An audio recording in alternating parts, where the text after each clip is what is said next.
Saitama ha sido uno de los personajes más tratados dentro de la comunidad del Power Scaling.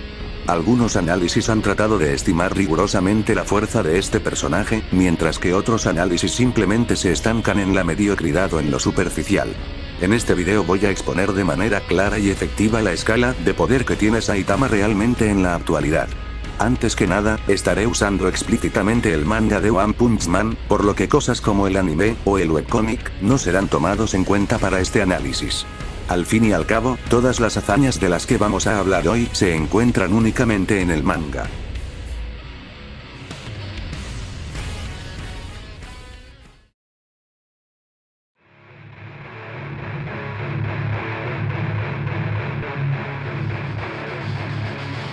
Considerado tanto por One y el Databook como una amenaza superior al nivel dragón, Boros es la primera amenaza real a la cual se enfrenta la Tierra. Se presenta como un conquistador universal, cuya existencia se basa en navegar por el espacio en busca de contrincantes poderosos con los que enfrentarse, hasta que un vidente le dijo que encontraría un rival perfecto en la Tierra. Ese rival acabó siendo Saitama, quien apareció para luchar contra Boros, tanto en su primer, segundo y tercer estado. No voy a indagar mucho en las capacidades físicas de este personaje, sin embargo, mencionaré la hazaña más controversial que ha tenido en todo el arco.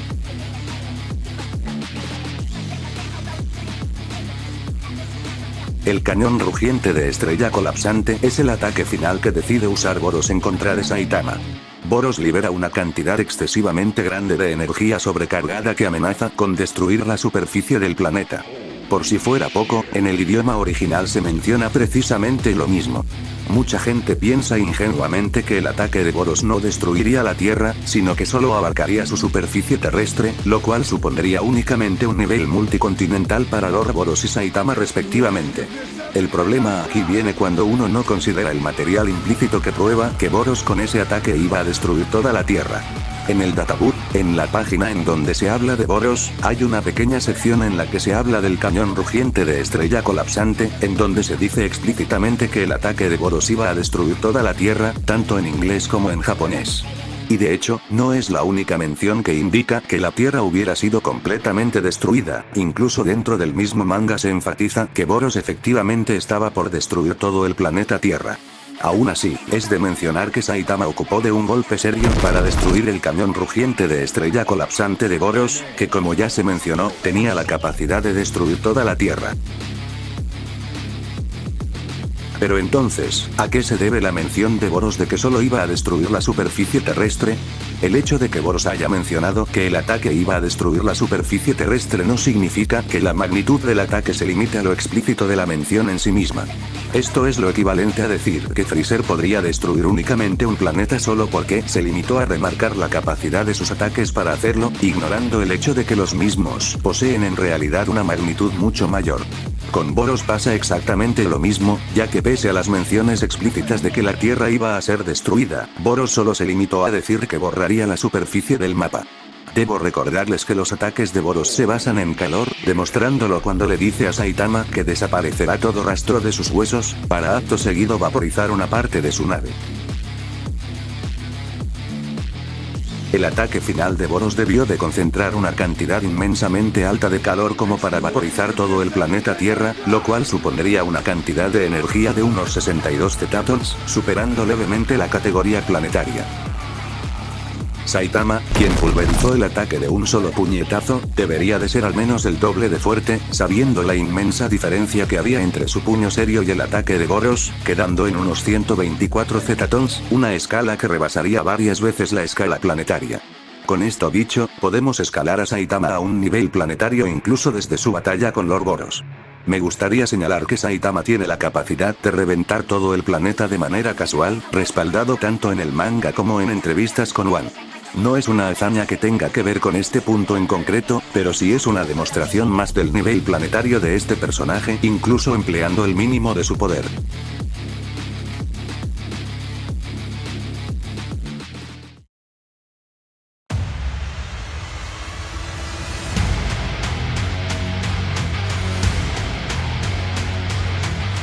Nos vamos mucho más alejados en el manga, encontrándonos directamente en el espacio exterior. En un momento dado, Saitama y Garou acaban en una de las lunas de Júpiter, más específicamente, en Io. Lo interesante es que Saitama realiza al menos 2 demostraciones de fuerza bruta que nunca antes había demostrado.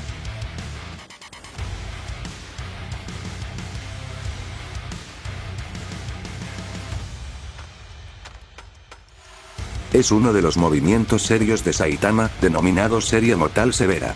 Saitama baja ligeramente el cuerpo, apoya una mano en el suelo, y con un movimiento seco, Saitama levanta el terreno entero de Io, dejando la superficie del satélite así.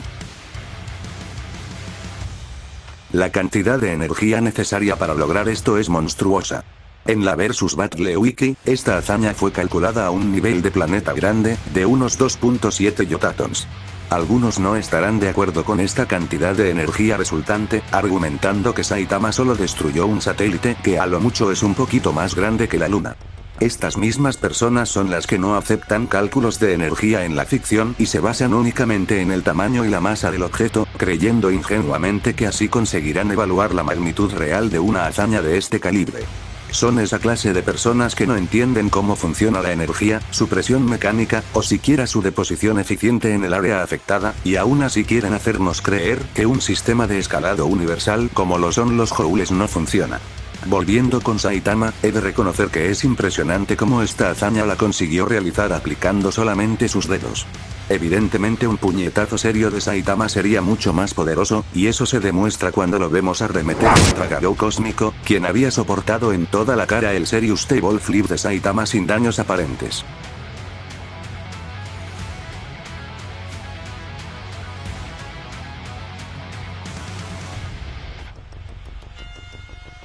Es la siguiente hazaña de Saitama de la cual vamos a hablar, que ocurre también en Io. Este movimiento es más simple que el anterior, simplemente es un estornudo de Saitama, pero uno tan poderoso que voló la superficie de Júpiter, dejando al planeta gaseoso en este estado. Hacer esto, y con un estornudo, implica un poder mayor al simple hecho de destruir la superficie de Júpiter. Esta hazaña fue calculada en la Versus Battle Wiki, y existen al menos 3 variaciones de la posible magnitud de la hazaña. Si usamos el valor intermedio, la hazaña quedaría en un nivel estelar de unos 743 ketatons. Lo que la gente ignora es que esto sigue siendo el poder bruto de un estornudo, no de un puñetazo de Saitama. El poder de un estornudo humano es insignificante, representando solo el 3% de un solo joule. En cambio, un humano en sus máximas condiciones y en su límite físico podría generar una potencia de hasta 2000 joules. La diferencia entre ambas magnitudes es infernal, unos 66.666 de diferencia.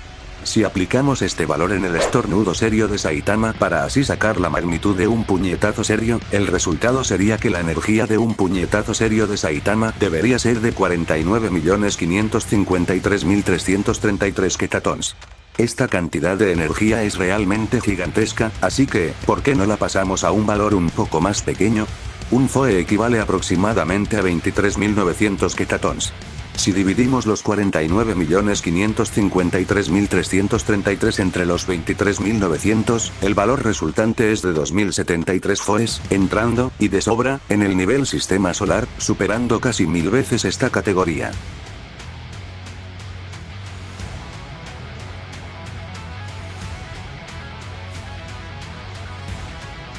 Algunos piensan que se puede sacar la magnitud energética de Saitama plegando los portales hiperespaciales de Garou.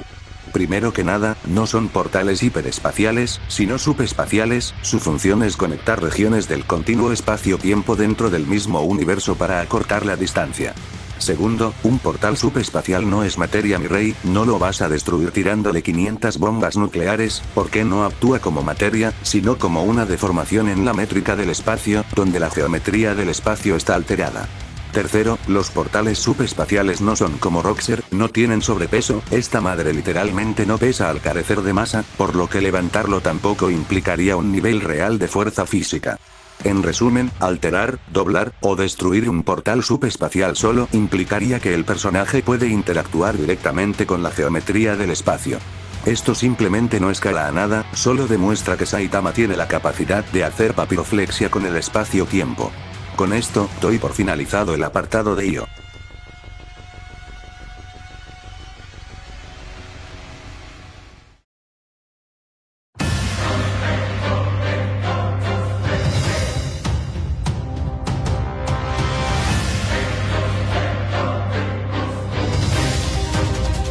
La hazaña de Saitama más conocida en todo el manga ocurre entre los capítulos 211 y 212.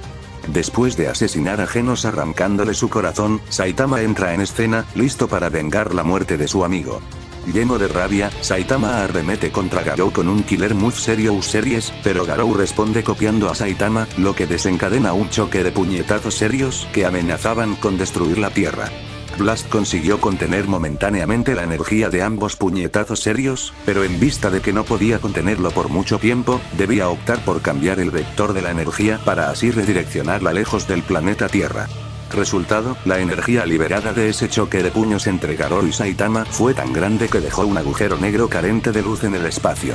Esto implica que toda la materia que pudiese emitir luz desde los confines del espacio en esta área de aquí fue totalmente destruida.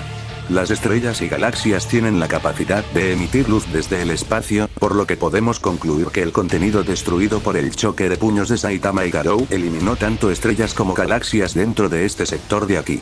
Evidentemente, la gente no se iba a quedar de brazos cruzados, hay algunos que decidieron calcular la magnitud de la hazaña, y otros que por el contrario, decidieron querer desmentir la destrucción de estrellas y galaxias, con argumentos tan mediocres que cualquiera podría desmentir con un poquito de sentido común. Me gustaría primero desmentir los argumentos que intentan desmeritar esta hazaña, empezando por el argumento más estúpido hasta el más completo.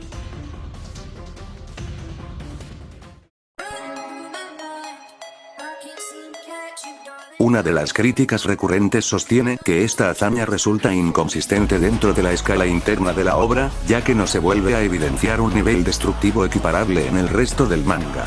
También se argumenta que durante ese mismo combate, Garou Cósmico, quien fue responsable de crear esa destrucción intergaláctica, reaccionaba de forma intimidada ante fenómenos de escala planetaria, como la aniquilación de Io y la destrucción de Júpiter presentadas anteriormente en el análisis, lo que aparentaría una disonancia en la escala de poder representada.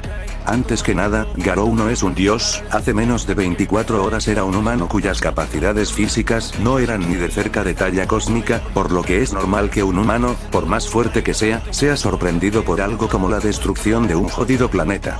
Si prestamos atención, Garou en ningún momento sufrió el más mínimo daño por la destrucción de Io, y tampoco murió después de ser golpeado por un puñetazo serio de Saitama, uno que ya habíamos calculado que era miles de veces superior al estornudo serio que destruyó Júpiter. Que Garou sea intimidado por destrucciones planetarias solo indica que su razón humana aún sigue presente pese a haberse convertido en un heraldo de Dios. Asimismo, la ausencia de una reiteración de dicha hazaña no responde a una inconsistencia, sino a su carácter narrativamente excepcional. Ese momento representó una instancia singular en la que Saitama actuó bajo un estado emocional extremo, con una intención letal manifiesta, circunstancia que no forma parte de su comportamiento estándar dentro de la obra. Que dicha hazaña no se haya reiterado a lo largo del manga no constituye una evidencia de inconsistencias internas, sugiere que los factores que posibilitaron su manifestación no forman parte de las dinámicas recurrentes de la obra.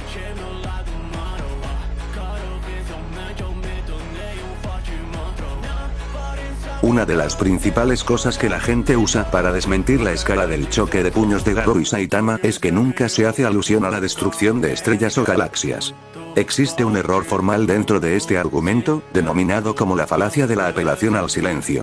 En pocas palabras, si no hay una afirmación o declaración explícita en el manga de susodicha destrucción interestelar, entonces la destrucción en sí misma no existe. El problema es considerar que el silencio de los presentes constituye la evidencia de inexistencia, en lugar de ausencia de mención. La carencia de una mención explícita de que el choque de Garou y Saitama destruyó estrellas o galaxias refleja únicamente la limitación de perspectiva narrativa de los personajes. De todos modos, desde cuando una representación visualmente clara de una hazaña explícita necesita ser respaldada por una mención, resulta cuestionable sostener que una hazaña representada de manera clara y explícita necesite corroboración discursiva adicional. De adoptarse ese estándar, se debería de incurrir la exigencia arbitraria de que toda evidencia visual deba ser redundada por menciones textuales, desestimando que la propia representación constituye una fuente primaria de información dentro del lenguaje narrativo del medio.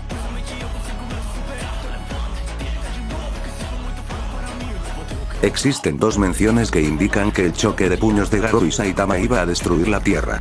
Con esto, la gente se aferra a estas dos declaraciones, y piensan que esto se traduce a que el choque de puños de Garou y Saitama solo destruiría la Tierra.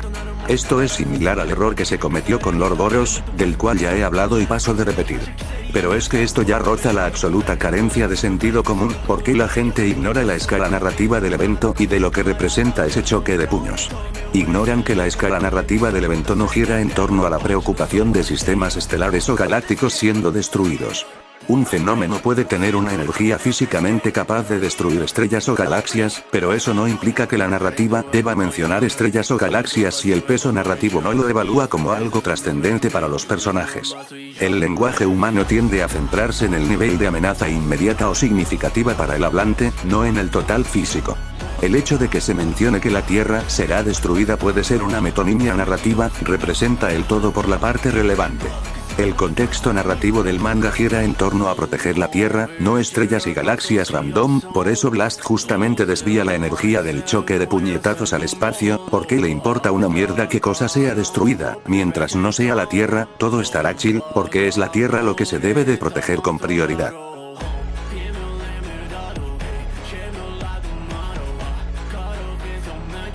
La asociación de héroes resalta la destrucción de Júpiter que habíamos analizado anteriormente como el evento más trascendente dentro de la batalla entre Garou y Saitama, por lo que esto quiere decir que esta hazaña de aquí debió de ser inferior a la destrucción de Júpiter. La gente argumenta esto ignorando quién fue la fuente de la cual la asociación de héroes supo sobre la destrucción de Júpiter. Así es, Genos fue aquel que les informó sobre la destrucción de Júpiter, porque fue él el único que conserva los recuerdos de ese combate entre Garou y Saitama. Pero entonces, ¿por qué no mencionó la destrucción interestelar que ocasionaron Saitama y Garou? ¿Por qué ni siquiera Garou y Saitama supieron qué demonios había pasado en ese instante, porque fueron lanzados hacia la otra dirección? Genos no tenía una visión omnisciente de esa pelea, solo se limitaba a ver todo aquello que estaba dentro del rango de visión del poz de su corazón. Es razonable que no pudiese captar la destrucción de estrellas y galaxias, después de todo, ni siquiera Garou y Saitama pudieron darse cuenta de ello.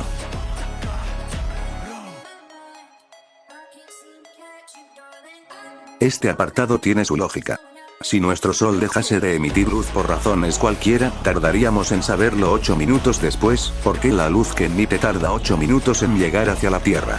En el caso de estrellas que están a varios años luz de distancia, la luz que emiten dejaría de ser perceptibles una vez transcurridos varios años. Pero en el manga de One Punch Man, las estrellas dejan de emitir luz al instante. Hay varias formas de argumentar en contra de esto. La primera es asumir que tanto la estrella como su campo electromagnético fueron destruidos en el acto, anulando así a los fotones y evitando que estos se propaguen. La segunda es pensar que los fotones fueron destruidos al momento en el que la energía fue disparada hacia los confines del espacio.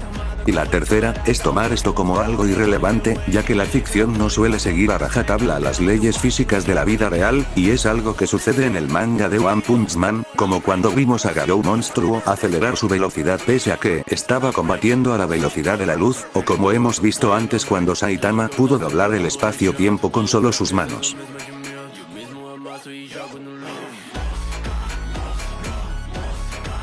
Aquí hay dos errores clave. Primero que nada, Garou y Saitama estuvieron directamente en el epicentro del Serious Punch al cuadrado, por lo que es evidente que tuvieron que resistir dicha energía elevada al cuadrado. El segundo error es más debatible. El problema es claro, creer que porque la técnica se llama Serious Punch al cuadrado significa que la energía resultante se elevó al cuadrado. Esto es una falacia nominal, creer que el nombre de la técnica constituye la información real de la energía que pueda producir. El Big Bang Kamehameha de Gogeta no es literalmente un Big Bang concentrado en un Kamehameha, sino que es un Kamehameha potenciado enormemente. De todas formas, no importa cómo se quiera tomar el choque de puños, la energía resultante será escalada por Garou y Saitama.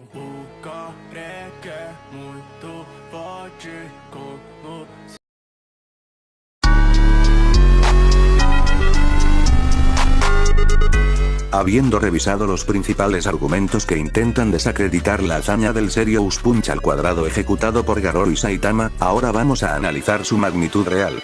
Existen múltiples metodologías / cálculos mediante los cuales puede estimarse el alcance de esta hazaña. No obstante, en este vídeo me limitaré a presentar 3 enfoques específicos que permiten aproximarnos a su escala con mayor claridad.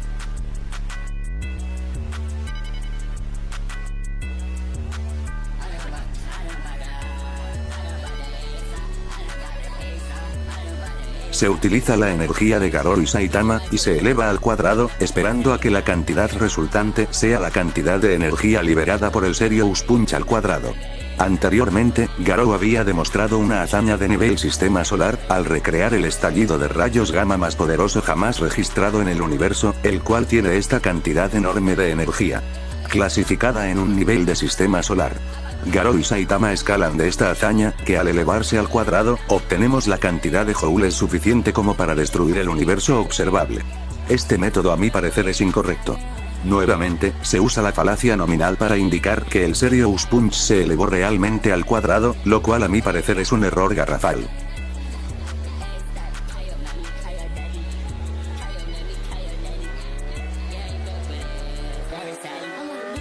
Utilizar este método resulta un poco complicado. Esto debido a que inherentemente se necesita especificar la distancia del punto de luz más lejano para calcular la hazaña. En la Versus Battle Mickey se utilizó la estrella visible más lejana, la galaxia de Andrómeda, y la galaxia visible más lejana. Sin embargo, ¿sabían que es posible calcular la distancia exacta del punto de luz más lejano que nosotros podríamos observar desde el espacio? En la vida real, desde la Tierra, con una contaminación lumínica presente, se pueden ver galaxias como Andrómeda o la M33 a 2.7 millones de años luz de la Tierra. Aquí viene el problema principal, y es que estamos observando estrellas y galaxias desde la Tierra, pese a las condiciones degradables de la contaminación y la atmósfera que nos impide ver las verdaderas distancias espaciales. La limitación principal es la sensibilidad del ojo humano. El ojo humano solo puede ver fuentes de luz que superen cierto brillo aparente, medido en magnitudes.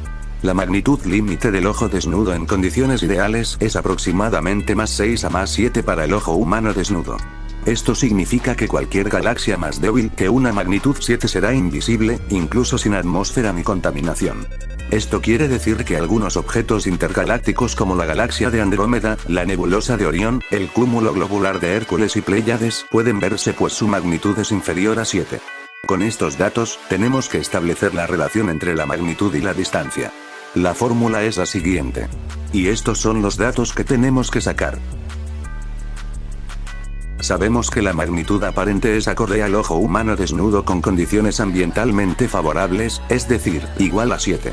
Por otro lado, la magnitud absoluta de la galaxia es la magnitud aparente que un objeto tendría si estuviera a una distancia estándar de 10 parsecs. Este sistema sirve para comparar la luminosidad intrínseca, es decir, qué tan brillante es un objeto, sin que influya su distancia en nosotros. En el caso de galaxias obviamente se mide la luz integrada total y se calcula la magnitud absoluta como si toda esa luz proviniera de un punto a 10 parsecs. Si bien hay muchos valores, tomaré un estándar promedio, como por ejemplo, la Vía Láctea, que tiene una magnitud absoluta de 20.8 con un diámetro de 100.000 años luz.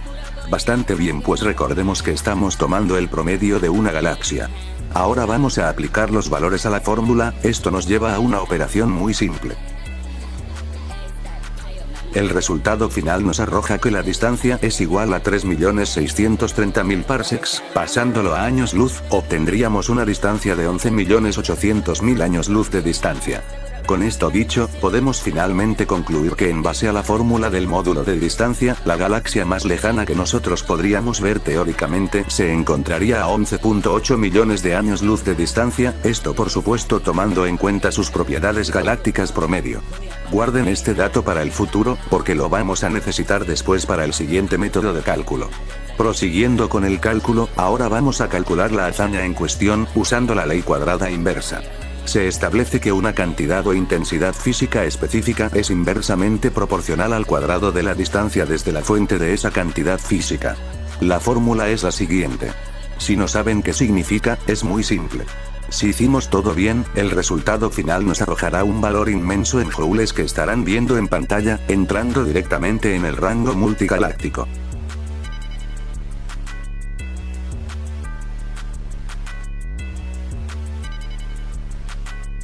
El último método de cálculo es un tanto diferente al anterior. Aunque el resultado no cambie mucho. Debo decir que cualquiera de los tres métodos es perfectamente utilizable, ya que ninguno contradice al anterior. Para este método, necesitaremos sacar ciertos valores esenciales para la fórmula, los cuales estarán viendo en pantalla. La Versus Battle Wiki ya había calculado esta hazaña, pero usando valores como la estrella visible más lejana, el final de la Vía Láctea, y el final de la galaxia de Andrómeda. Pero en mi caso, usaré los 11.800.000 años luz que les dije que usaríamos luego, solo que convertidos en metros. Con este valor, sacaremos el tamaño con Anxaiz, el cual están viendo en pantalla, que usaremos para dividirlo entre 2 y así sacar el radio. Ahora vamos con el área del sector, el cual también estarán viendo en pantalla. Después de esto, simplemente tomamos la energía de enlace gravitacional y el área de superficie frontal del Sol para completar nuestro cálculo. Usaré los valores que la wiki usó. Lo único que nos queda es calcular la energía en base a todos los datos sacados. El valor resultante es esta cantidad de joules que ven en pantalla, entrando nuevamente en el nivel multigaláctico, aunque siendo un valor significativamente más pequeño que el anterior. Si se lo preguntan, sí, esta escala es completamente coherente, pues en el espacio exterior representado en el manga de One Punch Man se pueden ver tanto estrellas y galaxias de fondo, lo que respalda aún más la categoría multigaláctica del Serious Punch al cuadrado. No tengo nada más que decir en esta sección. Saitama y Garou para este punto de la historia oscilarían como mínimo la categoría multigaláctica sin muchos problemas.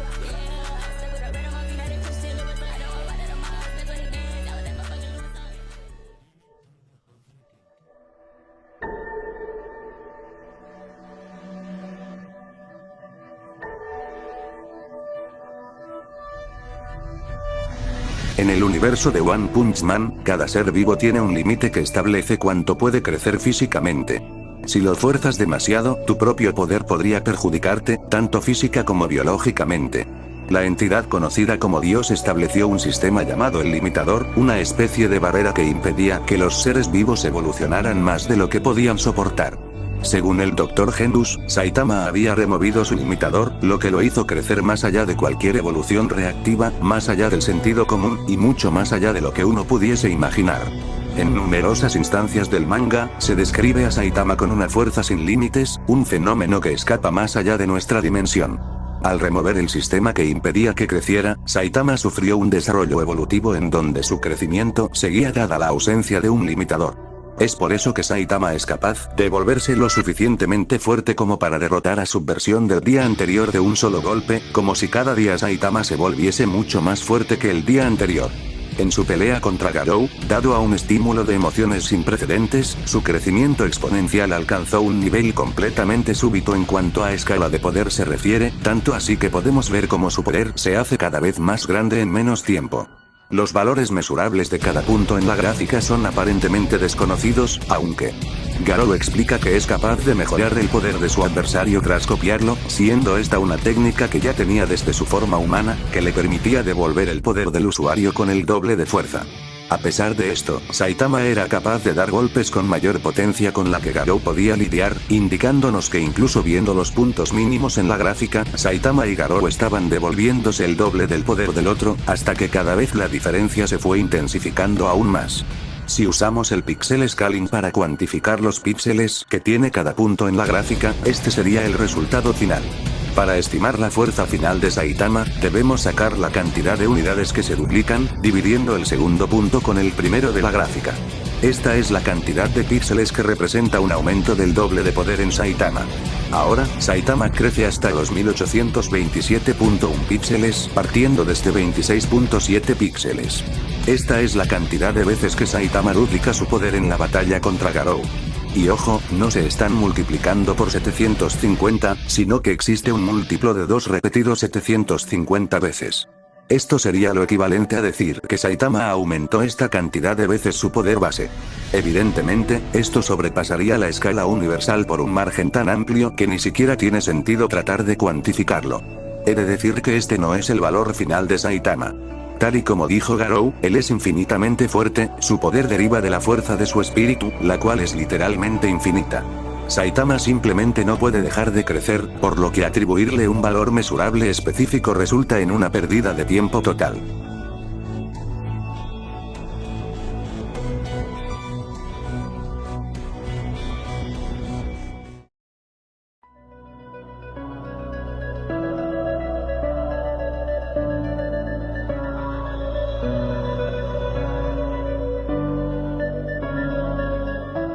Garou explica que Saitama es infinitamente fuerte, por lo que opta por copiarlo de forma indefinida, persiguiendo un proceso de replicación potencialmente infinito con el fin de equiparar su escala. Para este caso, Garou afirma que podría copiar a Saitama ilimitadamente, siendo su único límite el infinito. Esto no se trata de una hipérbole, sino de una conclusión lógica derivada de los propios acontecimientos. Incluso después de haber experimentado un crecimiento extraordinariamente pronunciado dentro de la gráfica, Garou continuaba siendo capaz de percibir el incremento exponencial de Saitama. Estamos hablando de un personaje que accedió al poder de Dios, lo que le permitió comprender el diagrama funcional del universo en su totalidad y, en consecuencia, manipular y asimilar las fuerzas que operan dentro del sistema universal. Esta comprensión estructural le otorgó la capacidad de replicar/copiar fenómenos inherentes a la naturaleza misma de la realidad, tratándolos como manifestaciones de un principio unificado. Esto se demuestra cuando literalmente replicó un estallido de rayos gamma, o cuando combinó su fisión nuclear con nuques de gravedad. A pesar de la capacidad ilimitada de Garou de copiar cualquier fenómeno mesurable dentro del universo, llegó un punto en el que Saitama sobrepasó la escala mesurable en la que sus puños podían ser medidos por la fuerza de la naturaleza. Esto simplemente rompe con cualquier escala mesurable con la que se pueda evaluar la escala de Saitama. El mismo narrador del manga lo dice, Saitama dejó de tener comparabilidad y definibilidad. Intentar evaluar a Saitama con una escala de poder finita ahora ya no tiene sentido. Si Saitama hubiese alcanzado una escala de poder mesurable dentro del universo, Garou hubiese copiado a Saitama, ya que su alcance solo puede cesar en el infinito, que es justamente lo que le sucede cuando se dijo explícitamente que Saitama alcanzó una escala de poder fuera del marco medible.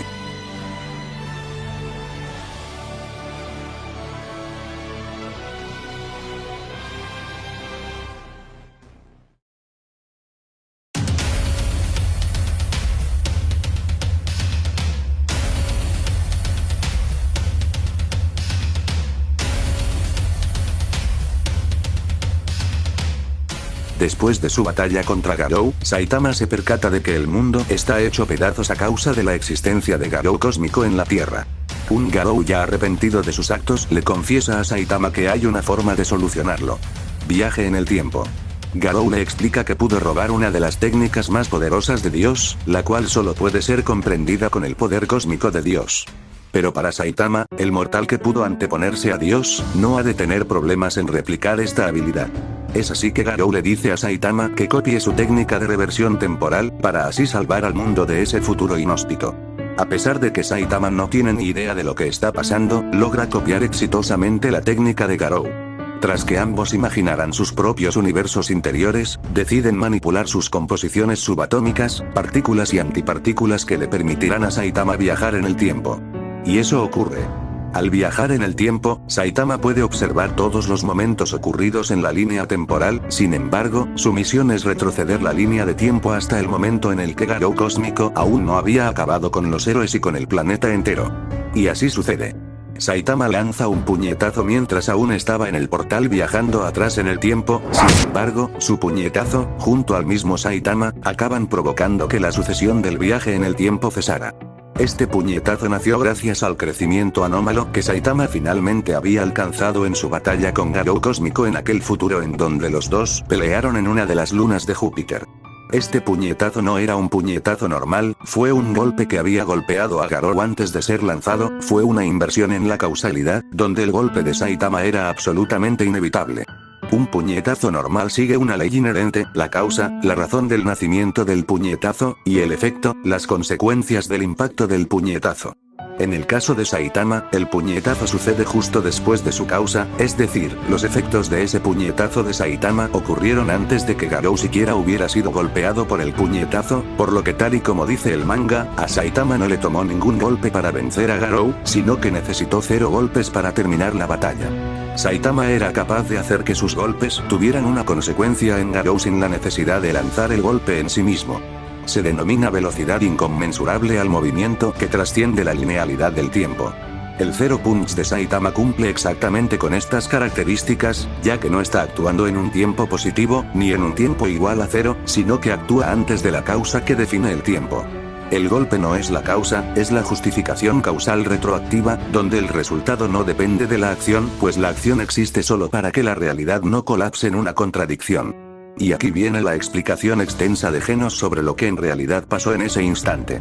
Genos explica que sin importar qué acciones tomara Saitama en la línea temporal futura, la derrota de Garou era inminente, sin importar en cuál de los infinitos universos paralelos se haya desarrollado la pelea. Esto es exactamente lo que he mencionado antes, la realidad no permite la derrota de Saitama, sin importar los eventos que dictaminen el destino de la misma realidad. Esto habla muy bien del Zero Punch de Saitama, porque además de mencionar lo evidente, el hecho de que haya podido trascender la causalidad al actuar en un marco retrocausal en donde causa y efecto se invierten, también habla de que el Zero Punch impacta en el rival con el propósito de que Saitama lo derrote, y esto no lo decide la potencia del puñetazo, como explicó Genos, es una ley inherente en la realidad, Saitama siempre ganará sus encuentros porque la realidad, sin importar el cómo se desarrolle, está configurada para que la victoria de Saitama sea absolutamente certera. En pocas palabras, con el Zero Punch, la durabilidad de un rival es irrelevante, pues Saitama debería poder vencerlo de un solo puñetazo, sin importar las capacidades físicas del rival, pues sus golpes ya no actúan en un marco causal, sino que operan más allá de esta ley física. Con esto no quiero decir que Saitama sea capaz de derrotar a todos los personajes de la ficción de un solo puñetazo, sino que dentro de su categoría, Saitama es sin duda uno de los personajes más poderosos y subestimados que existen en los medios del manga. Pasemos a terminar con este vídeo.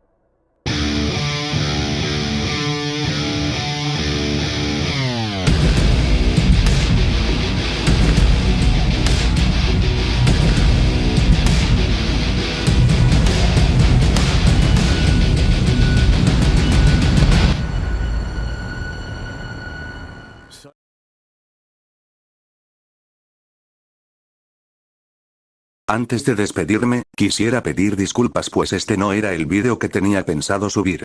Yo tenía pensado subir un análisis de poder, pero como resultó ser un proyecto largo, decidí subir este que es mucho más corto y digerible, además de ser uno que me tentaron mucho a hacer, ya que la escala de One Punch Man dentro del Power Scaling está demasiado mal elaborada en la comunidad. Es poco probable que entable debates con usuarios que discrepen de la escala atribuida a Saitama en este vídeo, a menos que presenten argumentos excepcionalmente sólidos o, de manera mucho más probable, que me encuentre de buen humor en ese momento. Eso fue todo, Marian Archie se despide, y les deseo buenas noches.